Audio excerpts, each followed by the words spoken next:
I spent 2 years and 3 attempts replacing this laptop, Lenovo X131E. Did I accidentally buy 3 identical laptops? Let's find out. I'm Mr. Gigabytes, and this is Gigabytes Technology.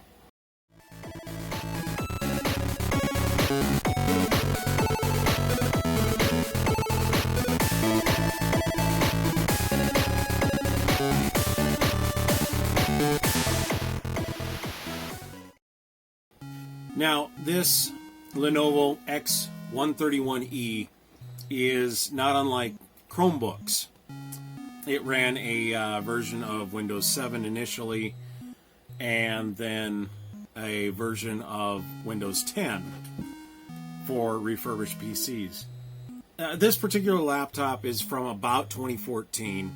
It has one of the E-Series AMD processors, but it's a quad-core with 2 gigs of memory, and I put in a 120 gig solid-state hard drive. This has been a great laptop, particularly for field work, because it's got plenty of ports. It's got an Ethernet port. It's got VGA and HDMI. It's just been a rock-solid little laptop. Because it was built for schools and such, it's got a little bumper around the edge that kept it from being banged around too badly. Problem is that it really started struggling to keep up. Even though it's got a quad-core processor in it, the processor doesn't have a ton of bandwidth. So once you fill that processor up, things really start slowing down. And you can get to 100% processor utilization very, very quickly. This laptop I picked up at a pawn shop for about $60. And trying to keep with that $60 price tag, I figured I'd just go to another pawn shop and pick up another $60 laptop. Well, the first one I found was this one. This is a Lenovo. I don't know what the model number is, but it does have a quad-core Intel processor in it. This has 256 gigabytes of hard drive space, 8 gigs of memory, and runs Windows 10.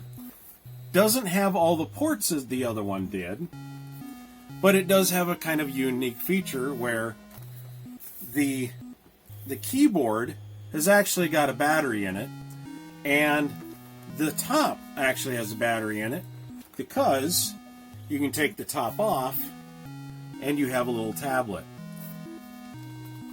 Nifty little feature.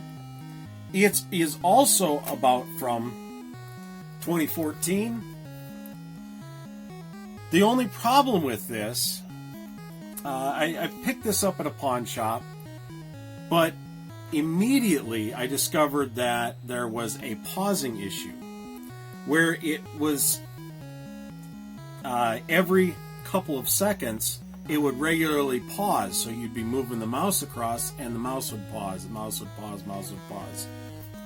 I recently figured out how to get rid of that by doing a BIOS update.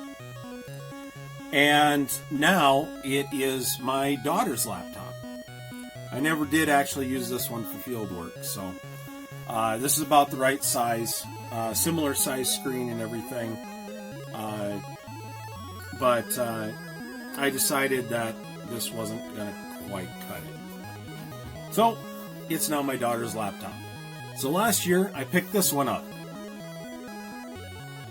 This is an AMD Ryzen 5 quad-core processor, 256 gigabytes of hard drive space with 8 gigabytes of RAM.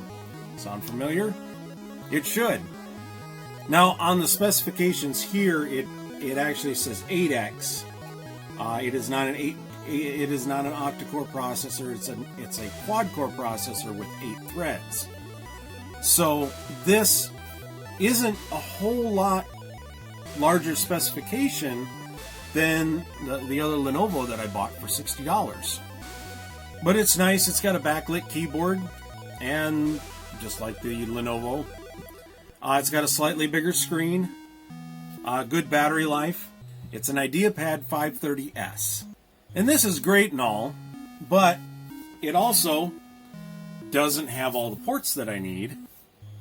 So what I did to give it the ports that it needed is carry a little USB-C dongle, because it does have a USB-C port, and the USB-C dongle gives it an additional HDMI, 3 more USBs, and an Ethernet port, as well as an SD card reader. The problem was, it's a little bit bigger than I like to have a field laptop.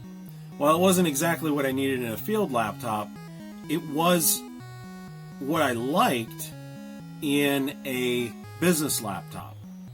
Small, compact, lightweight, easy to carry around, that type of thing. I figured I could do better, and I did. This is a 6-inch GPD micro PC. It has an odd keyboard, a funny layout, but it is so small that it fits in a pocket. This costs $600 and is probably the perfect field laptop. Built-in Ethernet, HDMI, USB-C, and even though the USB-C is also used to charge the laptop, the USB-C is a functioning USB-C port. SD card and micro SD reader, 3 USB 3.0s, serial port, microphone, headphone jack on the front. A very, very good performing little laptop. Quad-core Intel processor. It's a N4120 system on a chip. It has 8 gigabytes of RAM and 256 gigabyte hard drive. Sound familiar? All 3 of these laptops, despite being purchased from different periods in time, all had about the same specifications. Now, apart from the newer Lenovo, which had an AMD processor, every single one of these laptops is a quad-core processor. Every single one of these laptops came with a 256 gigabyte SSD. Every single one of these laptops came with 8 gigabytes of memory. But yet they're very, very, very different laptops. This one's a tiny laptop.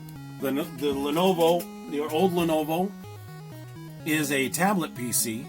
The newer Lenovo is a standard laptop. Now, interesting quirk, this Lenovo, and of course I take all my laptops apart as a good computer geek should. This Lenovo has a quirky thing. It's a 42 millimeter SSD. It's an NVMe SSD.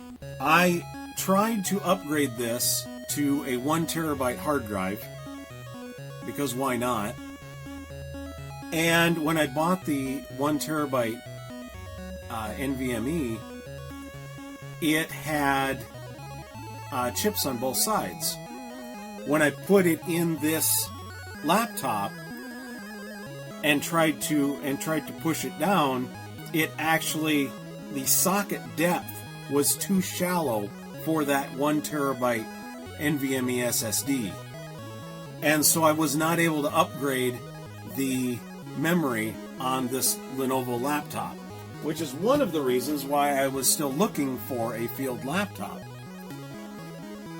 Apart from the fact that it didn't have any of the ports that I really wanted. When I saw this one, that was great. And I mean, if it's just going to be a field laptop, that's fine too. This has got all the ports I need. I don't need to carry any dongles. But as a bonus, I could take this. I took that 1 terabyte NVMe SSD and stuck it in here. This has a 1 terabyte hard drive in it because the socket for the NVMe is deep enough to accommodate it. In addition, I stuck a 512 SD card into it as well. So this has 1.5 terabytes of hard drive space. I was also able to, one of the other things that I do, I'm big into No Man's Sky. I was able to run No Man's Sky on this little laptop in Linux. This also dual boots Linux and Windows. All three of these, in fact, dual boot Linux and Windows. I run Kubuntu 18.04 and Windows 10 on all three of these laptops, and they all perform about the same. There's over $1,500 worth of laptops here, and they're all exactly the same. They all perform the same. Some of them are new, some of them are old, some of them are tiny. You don't have to spend a lot of money to get good performance. All of these laptops are all the same specifications. They all have different prices. This one I bought used at a pawn shop for $60. I bought this one brand new for about $500. I bought the little one for $600.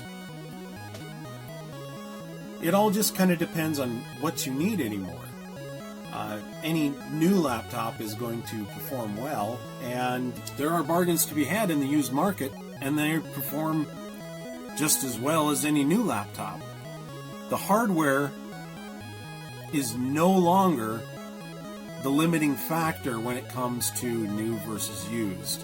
In fact, the tablet laptop is from 2014, 7 years old. And it still keeps up with these other brand new laptops that have similar configurations and similar specifications. It all depends on what you're looking for. It all depends on what software you're running. It all depends on what capabilities you need. So if you're thinking about throwing out your old PC that's several years old, or time to upgrade and that type of thing, it's not the hardware that you should have to worry about. It's not the hardware anymore that you have to worry about. This 7 years worth of laptops, they all work exactly the same. They're different types of laptops. They're built for different purposes. What you need to keep in mind is the hardware probably isn't obsolete. It just might need a little refresh. Your software might need a little refresh. You might need to upgrade a hard drive. But beyond that, I'd be willing to bet that your 7 or 8 year old computer can probably keep up with most middle of the road computers today. The industry, the hardware just isn't changing that much anymore. And you need to keep that in mind before you run out and buy another new computer. I've made a living on refreshing old hardware. I've been doing this since 2000, when every couple of years it seemed like computers were getting bigger, better, faster. The truth of the matter is, that's just not the case anymore. Anyway, I hope you found this video interesting and useful, and thanks for watching.